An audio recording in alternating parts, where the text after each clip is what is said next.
Hello everyone, welcome to my channel. और आज की वीडियो होने वाली है पंप सप्लीमेंट्स पे। कौन से ऐसे सप्लीमेंट्स हैं जो एक्चुअली में काम करते हैं आपका पंप बढ़ाने के लिए ड्यूरिंग वर्कआउट और वैस्कुलरिटी इंप्रूव करने के लिए और ओवरऑल आपकी बॉडी का ब्लड फ्लो में इंप्रूवमेंट लाते हैं। कौन से सप्लीमेंट काम करते हैं, कौन से नहीं काम करते और एक होक्स हैं, डोसेजेस क्या है, कब लेना चाहिए, इसके बारे में बात करेंगे। ये जो क्वेश्चन आता है मेरे को बहुत ज़्यादा आता है कि पंप सप्लीमेंट्स पे वीडियो बनाओ, कौन से काम करते हैं। को एंड तक देखना पूरी वीडियो, अगर आपको पूरी उसके पीछे साइंस जाननी है और एग्जैक्टली सप्लीमेंट्स कौन से लेने चाहिए वो सब जानने हैं डोसेस के साथ। तो स्टार्ट करते हैं वीडियो को स्ट्रेट अवे।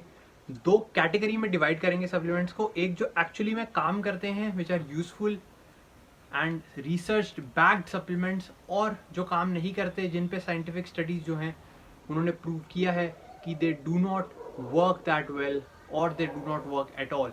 तो स्टार्ट करते हैं सप्लीमेंट से। फर्स्ट ऑफ ऑल हम उन सप्लीमेंट्स के बारे में बात करेंगे जो बहुत ज़्यादा यूज़ होते हैं वाइडली बट वो एक्चुअली में काम नहीं करते। So one of the most common supplements जो इस कैटेगरी में आता है वो आता है L-आर्जिनाइन। सबसे ज़्यादा रेकमेंडेड, बड़े बड़े इन्फ्लुएंसर्स, यूट्यूबर्स, बहुत सारे सब इसको सोशल मीडिया पे प्रमोट करते हैं कि आप केमिस्ट से ले लो, जाके आप सप्लीमेंट ले लो इसका। काफ़ी सारे इंडियन सप्लीमेंट ब्रांड्स ने इसके अलग अलग इंडिविजुअल कैप्सूल फॉर्म में निकाल दिए हैं, पाउडर फॉर्म में निकाल दिए हैं, अपने प्री वर्कआउट्स में डालते हैं ये इंग्रेडिएंट बहुत ज़्यादा L-आर्जिनाइन को। बट देखेंगे क्या साइंस और रिसर्च क्या कहती है सप्लीमेंट्स के बारे में इन terms of improving your pumps in the gym and your vascularity and blood flow. तो आर्जिनिन अगर देखा जाए तो जो आपकी बॉडी होती है उसमें जो ब्लड फ्लो बढ़ता है, ओवरऑल जो आपको पंप आता है, वैस्कुलरिटी आती है, ठीक है, वो कैसे आती है? आपके आर्जिनिन लेवल्स होते हैं जिसको NO2 लेवल्स कहते हैं, जो आपकी बॉडी में राइज होते हैं जब, तो ब्लड फ्लो बढ़ता है और आपकी वेन्स जो हैं वो पॉप होके दिखने लग जाती हैं अगर आप एक लो बॉडी फैट लेवल पे हो और आपको पंप आता है, ठीक है। तो ये आप बहुत ही, अगर आप देखो तो सही लगता है देखने में, इन थ्योरी ऑन पेपर बहुत ही सही लगता है कि यार अगर बॉडी के आर्जिनिन लेवल्स को बढ़ाना है तो आर्जिनिन खा लो और आर्जिनिन लेवल्स बढ़ जाएंगे। जैसे कि एक competitive athlete, competitive body builder, अगर उसको अपनी बॉडी में ग्रोथ हार्मोन बढ़ाना है तो वो ग्रोथ हार्मोन के इंजेक्शंस लेते हैं तो ग्रोथ हार्मोन बढ़ जाता है।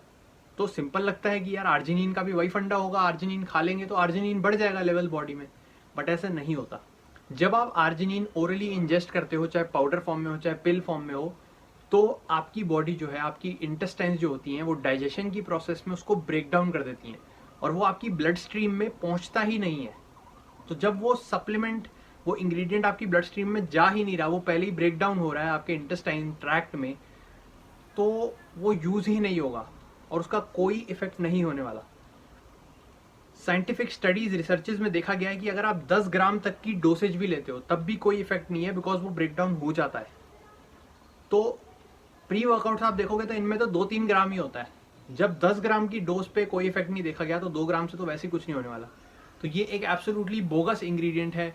आज से 10-15 साल पहले ये इंग्रेडिएंट प्री वर्कआउट्स में डाला जाता था, बट अगर आप बाहर के इंटरनेशनल प्री वर्कआउट देखोगे उनमें अब ये इंग्रेडिएंट नहीं आता, दूसरे पंप इंग्रेडिएंट्स आते हैं। इसीलिए आते हैं वो क्योंकि ये इंग्रेडिएंट रिसर्च में प्रूवन है to be bogus in terms of pump and vascularity वगैरह में। अब बात करते हैं सप्लीमेंट्स की जो एक्चुअली में काम करते हैं। फर्स्ट सप्लीमेंट है जो कि बहुत ही कॉमन हो चुका है, वो है सिट्रुलिन मैलेट। सिट्रुलिन मैलेट एक ऐसा इंग्रेडिएंट है अगेन जो कि एक अमीनो एसिड है जिसको मैलिक एसिड के साथ बॉन्ड कर दिया जाता है। सिट्रुलिन एक अमीनो एसिड को मैलिक एसिड के साथ जब बॉन्ड करते हैं तो सिट्रुलिन मैलेट बनता है। मैलिक एसिड का पंप में कोई रोल नहीं है, सिट्रुलिन प्योर जो होता है उसका रोल होता है। तो अगर आपको प्योर सिट्रुलिन मिलता है तो आप वो ले लो, और सिट्रुलिन मैलेट मिलता है तो आप वो भी ले सकते हो, बट डोसेज अलग है दोनों की, बिकॉज आपको प्योर सिट्रुलिन में ज़्यादा चाहिए होता है। जो आप जहाँ तक बात करें कि सिट्रुलिन काम कैसे करता है, तो जब आप सिट्रुलिन को इंजेस्ट करते हो तो आपके बॉडी के आर्जिनिन लेवल्स को वो बढ़ाता है, और आर्जिनिन कंज्यूम करने की तरह वो आपकी बॉडी में ब्रेक डाउन नहीं होता। तो इसीलिए citrulline is much better than arginine to raise the arginine levels in your body, ठीक है। आपको डोज की बात करी जाए तो अगर आप प्योर सिट्रुलिन ले रहे हो, अगर आपका इंग्रेडिएंट लिस्ट में मेंशन्ड है कि L-सिट्रुलिन प्योर है, तो उसकी डोज 3 से 4 ग्राम है, और अगर आप सिट्रुलिन मैलेट ले रहे हो तो लगभग 6 ग्राम के आसपास आपको लेनी पड़ती है। प्री वर्कआउट बेस्ट टाइम होता है। अगर आपका प्री वर्कआउट सप्लीमेंट ले रहे हो उसमें ऑलरेडी इंग्रेडिएंट प्रॉपर्ली डोज्ड है तो कोई अलग से लेने की जरूरत नहीं है। प्रॉपर्ली डोज नहीं है तो अलग से ले सकते हो, या सिर्फ सिट्रुलिन भी ले सकते हो। अब चलते हैं हम अपने तीसरे इंग्रेडिएंट में, और ये इंग्रेडिएंट भी काम करता है जिसका नाम है एगमेटीन सल्फेट। एगमेटीन सल्फेट जो है वो सिट्रुलिन से एकदम कम्प्लीटली अलग काम करता है।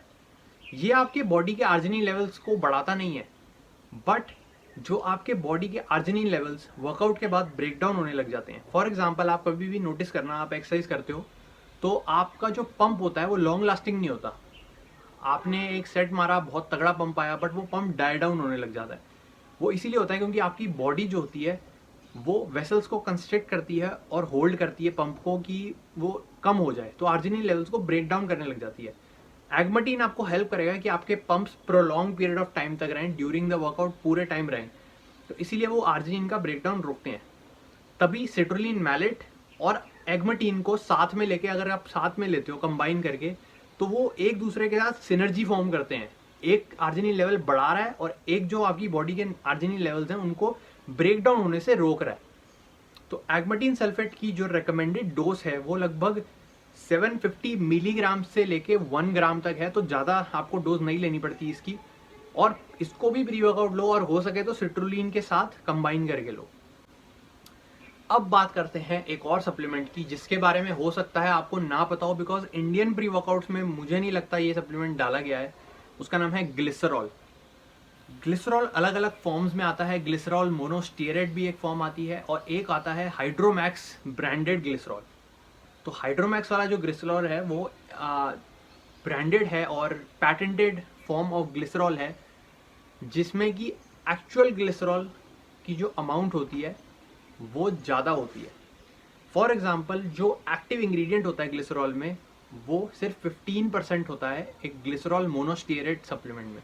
हाइड्रोमैक्स में वो 65% होता है, तो डोज बहुत कम लेनी पड़ती है। तो अगर आप ग्लिसरॉल मोनोस्टेरॉइड ले रहे हो तो आपको 6-7 ग्राम लेना पड़ता है, बट हाइड्रोमैक्स ले रहे हो तो 2-3 ग्राम से भी काम हो जाता है। अब ग्लिसरॉल क्या करता है, ये आपको वेन्स के मामले में इतना हेल्प नहीं करेगा, वैस्कुलर नहीं करेगा, ये आपके पंप जरूर बढ़ाएगा, बिकॉज ग्लिसरॉल हेल्प करता है आपकी मसल्स में वाटर खींचने में, आपकी मसल्स को हाइड्रेशन प्रोवाइड करने में। अब आप लोग कहोगे यार ये तू क्या बता रहा है, ग्लिसरॉल भाई मसल्स में पानी ले आता है तो हमें पानी तो निकालना है। देखो वो जो होता है ना वाटर रिटेंशन, ब्लोटिंग वाला, वो अलग टाइप का होता है, ग्लिसरॉल वो नहीं करता। ग्लिसरॉल आपके मसल की हाइड्रेशन में हेल्प करता है, जिससे कि आपकी मसल की परफॉर्मेंस बढ़ेगी। जब आपके मसल हाइड्रेटेड रहेंगे तो आपकी जिम में परफॉर्मेंस बढ़ेगी, आप ज़्यादा वेट जो है उसको लिफ्ट कर पाओगे, तो वो भी एक फ़ायदा है। और आपका पंप्स भी बढ़ेंगे क्योंकि आपका ऑब्वियसली जब वाटर हाइड्रेशन होगी तो मसल्स फुलर लगेंगे, ज़्यादा बड़े लगेंगे। आपका जो कहते हैं ना कि बॉडी बिल्डर्स के मसल्स कईयों के फ्लैट लगते हैं, वो फ्लैटनेस नहीं आएगी, प्रॉपरली फुलनेस रहेगी आपके मसल में। सो इस नॉलेज के बेस पे आप अपना खुद डिसीजन बनाओ कि आपको कौन सा इंग्रेडिएंट चाहिए, बिकॉज हर इंग्रेडिएंट का अलग अलग काम होता है।